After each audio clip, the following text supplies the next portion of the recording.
Joining us now, author, best-selling book, Trump's America, The Truth About Our Nation's Great Comeback, former Speaker of the House, Fox News contributor Newt Gingrich. Isn't that nice, 10 days in? You get a nice free vacation. They pay for a private jet. I didn't know they pay for the private jet and the meals and the hotel, and they get to put suntan lotion on each other. It's really nice. Bonding.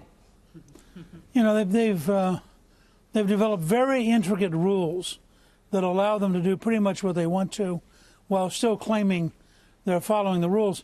But I think the picture you just saw really also shows you the roadmap for the president. I mean, the president's position ought to be that we're not going to kick the can any further down the road.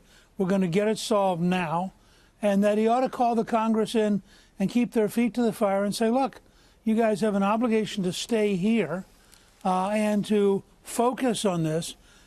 Somebody suggested the radical idea that maybe the Congress should not be paid during the shutdown, so that they went through the same process as the federal civil servants who are not going to get paid, and maybe that would focus their attention. But I think the president ought to come back again and again and say, look, this is your job. You, the Congress, are supposed to be solving it, and you should stay here till you get it solved. I think that that's his strongest position. Let me ask you this, because I understand the concern. There were times in my life, long period of my life, my early adult life, I lived paycheck to paycheck. I have great sympathy for the furloughed employees.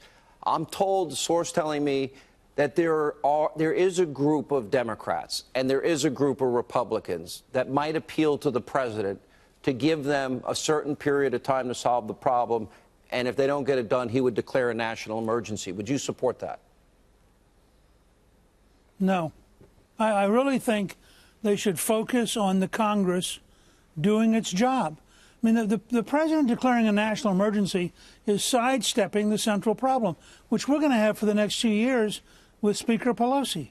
You have a hardline left-wing Democratic Party whose radical wing now is well to the left of Bernie Sanders.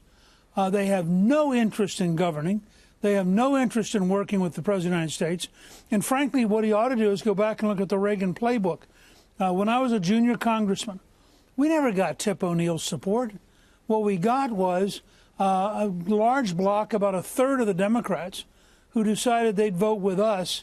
And between the Republicans and that one-third, we passed things like the 3-year tax cut. Now, if you thought of Kevin McCarthy as a potential leader of a coalition, 46 Democratic freshmen wrote a note the other day and said to Speaker Pelosi, they want to legislate. Well, let's give them a chance to legislate. But I think that the Reagan model, which is to go to the country, to find individual Democrats, the leadership's never going to cut a deal. They can't so what about the shutdown deal. aspect of it? Indefinite? Well, it's indefinite, but I would urge, frankly, the leader McCarthy to put together a discharge petition in the House and get every single Republican to sign it that says, look, we're going to fund the southern border and we're going to fund the government, and we're ready to vote to do both. And then start looking at the number of Democrats in the last 4 days who have come out individually and said, you know, I could vote for the southern border. I could vote for the wall.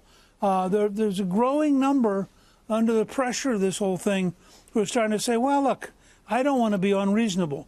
But that's going to come at the bottom. It's not going to come at the top. And they ought to start looking at what's the procedure to find 40 or 50 Democrats, combine them with the Republicans, and get things passed on a bipartisan basis, in effect beating Pelosi and the left wing of the Democratic Party. All right. It raises a lot of questions. I don't disagree with your strategy. I don't care which way the president gets the money personally. If he does the national emergency, stays with the shutdown, forces the Democrats at some point to step up and do their job, we do need to control the border, the drugs, the human trafficking, et cetera. Mr. Speaker, good to see you. Happy New Year, and we appreciate you being with us.